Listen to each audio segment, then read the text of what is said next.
Assalamualaikum warahmatullahi wabarakatuh. Perkenalkan, saya Amanda Syafirli dengan NIM 240408024. Pada video ini saya akan menjelaskan tentang titrasi, redoks, iodometri. Yang pertama ada tujuannya. Yang pertama menjelaskan proses standarisasi larutan natrium tiosulfat dengan KBRO3. Yang kedua menetapkan konsentrasi Na2S2O3. Dan yang ketiga menentukan kadar cuplikan secara iodometri. Masuk ke dalam teorinya, prinsip reaksi redoks pada titrasi iodometri melibatkan pemindahan elektron antara zat pengoksidasi dan reduktor, di mana iodium atau I2 bertindak sebagai agen pengoksidasi yang dapat direduksi oleh analit yang bersifat reduktor. Dalam proses ini, analit yang diuji akan bereaksi dengan kalium iodida untuk menghasilkan iodium yang bebas, yang kemudian dititrasi dengan larutan natrium tiosulfat. Titik akhir titrasi ditandai oleh perubahan warna yang menunjukkan bahwa semua iodium telah direduksi kembali menjadi ion iodida atau imin. Prinsip dasar reaksi redoks di mana oksidasi dan reduksi selalu terjadi secara bersamaan. Dalam titrasi iodometri, larutan iodium atau I2 berfungsi sebagai agen pengoksidasi yang bereaksi dengan zat pereduksi dalam sampel yang akan dianalisis. Ketika iodium ditambahkan, ia akan mengoksidasi ion iodida atau imin yang ada, membentuk iodium bebas. Selanjutnya, larutan natrium tiosulfat digunakan sebagai titran untuk menitrasi iodium tersebut. Natrium tiosulfat bertindak sebagai agen pereduksi yang mengubah iodium menjadi ion iodida, dan reaksi ini ditandai dengan hilangnya warna coklat gelap dari larutan iodium saat semua iodium telah direduksi. Kemudian indikator Pati dalam titrasi iodometri berfungsi sebagai untuk menentukan titik akhir titrasi dengan jelas, karena saat iodium I2 bereaksi dengan Pati, terbentuk kompleks yang menghasilkan warna biru gelap. Titik akhir titrasi ditandai dengan hilangnya warna biru ini, yang menunjukkan bahwa semua iodium telah direduksi menjadi ion iodida oleh natrium tiosulfat. Penggunaan indikator Pati sangat penting karena jika ditambahkan terlalu awal, Pati dapat membungkus iodium dan menyulitkan pengamatan perubahan warna dan membuat titik akhir sulit ditentukan. Selanjutnya, prosedur kerja dalam titrasi redoks iodometri. Yang A. Pembuatan dan standarisasi larutan. Yang pertama, pembuatan larutan standar Na2S2O3 0,1 molar dengan langkah-langkah berikut. Yang pertama, larutan Na2S2O3 0,1 molar dapat dibuat dengan cara melarutkan padatan Na2S2O3 5H2O. Kemudian dihitunglah massa yang dibutuhkan. Selanjutnya, ditimbang dengan tepat dan dilarutkan padatan Na2S2O3 5H2O dalam gelas beker. Kemudian dimasukkan ke dalam lampu takar sesuai volume yang diinginkan dan ditambahkan aqua-D sampai garis batas. Selanjutnya, standarisasi larutan Na2S2O3. Yang pertama, dibuatlah larutan standar KBRO4 dengan cara menimbang dengan teliti kurang lebih 0,278 gram KBRO3, kemudian dilarutkan dengan aqua-D sebanyak 50 ml dalam gelas beker. Yang kedua, pindahkan larutan ke lampu takar 100 ml dan ditambahkan aqua-D sehingga garis batas. Yang ketiga, dipipetlah 10 ml larutan KBRO3 di atas dan dimasukkan ke dalam Erlenmeyer 250 ml. Yang kelima, ditambahkan 3 ml larutan Ki 1 molar dan 2 ml H2SO4 1 molar. Yang keenam, dititrasi dengan larutan Na2S2O3 yang akan distandarisasi sehingga larutan berwarna kuning muda. Yang keenam, tambahkan 2 ml indikator amilum 1% yang baru dibuat. Selanjutnya, dilanjutkan titrasi sehingga warna biru tepat hilang.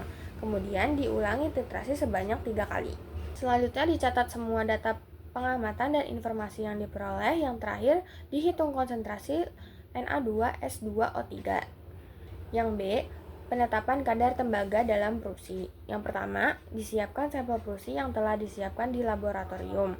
Yang kedua, dipipetlah 10 ml larutan sampel, dimasukkan ke dalam Erlenmeyer 250 ml dan ditambahkan 2,5 ml larutan Ki 1 molar. Kemudian dititrasi dengan larutan tiosulfat yang telah distandarisasi sampai warna larutan berubah menjadi coklat muda atau kuning. Selanjutnya ditambahkan 2 ml indikator amilum, kemudian dititrasi dan dilanjutkan sehingga berwarna biru mulai pudar atau biru muda. Selanjutnya ditambahkan 2,5 ml larutan KCNS. Jika timbul warna biru, dilanjutkan titrasi sehingga warna biru tepat hilang. Dicatatlah data pengamatan yang diperoleh, kemudian dihitung kadar Cu dalam produksi tersebut. Selanjutnya bahan-bahan dan fungsinya. Yang pertama ada natrium tiosulfat yang berfungsi sebagai titran yang mereduksi iodium kembali menjadi iodida sehingga memungkinkan penentuan konsentrasi zat pengoksidasi dalam sampel. Selanjutnya ada kalium bromat yang sering digunakan sebagai sumber oksidator yang kuat untuk menghasilkan iodium dari ion iodida dalam larutan. Sedangkan natrium tiosulfat pentahidrat merupakan bentuk stabil dari natrium tiosulfat yang digunakan dalam titrasi. Larutan kalium iodida berfungsi sebagai penyedia ion iodida yang bereaksi dengan oksidator, membebaskan iodium yang akan dititrasi. Indikator pati digunakan untuk mendeteksi titik akhir titrasi di mana ia membentuk kompleks biru dengan iodium, dan saat semua iodium direduksi, warna biru ini hilang. Larutan kalium sianida atau KCNS dapat digunakan untuk mengukur sisa iodium dalam larutan, membantu dalam menilai konsentrasi zat yang diuji. Selanjutnya, perhitungan yang mungkin dibutuhkan dalam praktikum ini adalah untuk menghitung massa natrium tiosulfat pentahidrat digunakan rumus berat sama dengan normalitas dikali berat ekuivalen atau BE dikali volume dalam liter. Selanjutnya, untuk menentukan konsentrasi larutan Na2S2O3 dapat dihitung dari jumlah mol per liter. Untuk perhitungan sederhana volume titran yang diperoleh, jika menggunakan 10 ml Na2S2O3 untuk titrasi, maka volume titran yang digunakan dapat dicatat. Untuk menghitung normalitas dan molaritas KBRO3 dapat dihitung dengan rumus yang sama. Untuk menghitung kadar tembaga Cu dalam produksi pada titrasi iodometri, yaitu jumlah iodium yang dihasilkan selama reaksi, dapat ditentukan berdasarkan volume natrium tiosulfat yang digunakan pada titik akhir titrasi dan dikalibrasi dengan persamaan stoikiometri yang sesuai dengan untuk menemukan konsentrasi Cu dalam sampel. Kemudian hasil praktikum yang diharapkan pada titrasi iodometri mencakup pengamatan perubahan warna larutan yang jelas saat mencapai titik akhir titrasi. Pada awal titrasi, larutan akan berwarna coklat gelap akibat keberadaan iodium atau I2 yang terlarut. Saat natrium tiosulfat ditambahkan, iodium akan direduksi menjadi ion iodida atau imin, dan warna coklat gelap ini akan memudar. Titik akhir titrasi ditandai dengan hilangnya warna coklat tersebut yang menunjukkan bahwa semua iodium telah direduksi. Jika indikator pati digunakan, titik akhir akan lebih jelas terlihat ketika warna biru gelap yang dihasilkan dari kompleks pati iodium menghilang sepenuhnya, menandakan bahwa reaksi telah selesai dan semua iodium telah direduksi sehingga memberikan analisis yang akurat. Kemudian 3 tips agar praktikum ini berjalan dengan baik. Yang pertama, pastikan untuk menyiapkan semua bahan dan larutan dengan konsentrasi yang tepat sebelum memulai titrasi agar analisis akurat. Kedua, tambahkan natrium tiosulfat secara perlahan sambil terus mengaduk larutan untuk memastikan reaksi berlangsung merata dan langsung mendeteksi titik akhir dengan lebih mudah.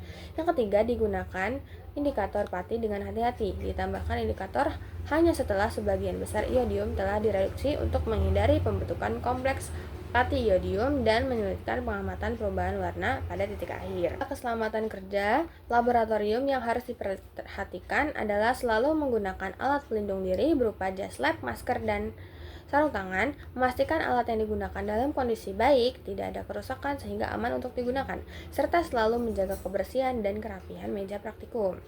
Bagian paling sulit saat melakukan titrasi iodometri adalah mengamati titik akhir titrasi dengan cepat, karena perubahan warna yang terjadi bisa sangat halus dan memerlukan perhatian yang cermat. Kesalahan yang mungkin terjadi termasuk penambahan natrium tiosulfat yang berlebihan yang dapat menyebabkan hasil tidak akurat, serta ketidakstabilan larutan titran yang mempengaruhi pembacaan. Kemudian ada manfaat titrasi iodometri dalam kehidupan sehari-hari, seperti dalam analisis kadar bahan pengoksidasi dalam makanan dan minuman, pengujian kualitas air, serta penentuan kadar logam berat dalam sampel lingkungan, yang semuanya penting untuk menjaga kesehatan dan keselamatan masyarakat. Sekian dari saya, kurang lebihnya mohon maaf. Wassalamualaikum warahmatullahi wabarakatuh.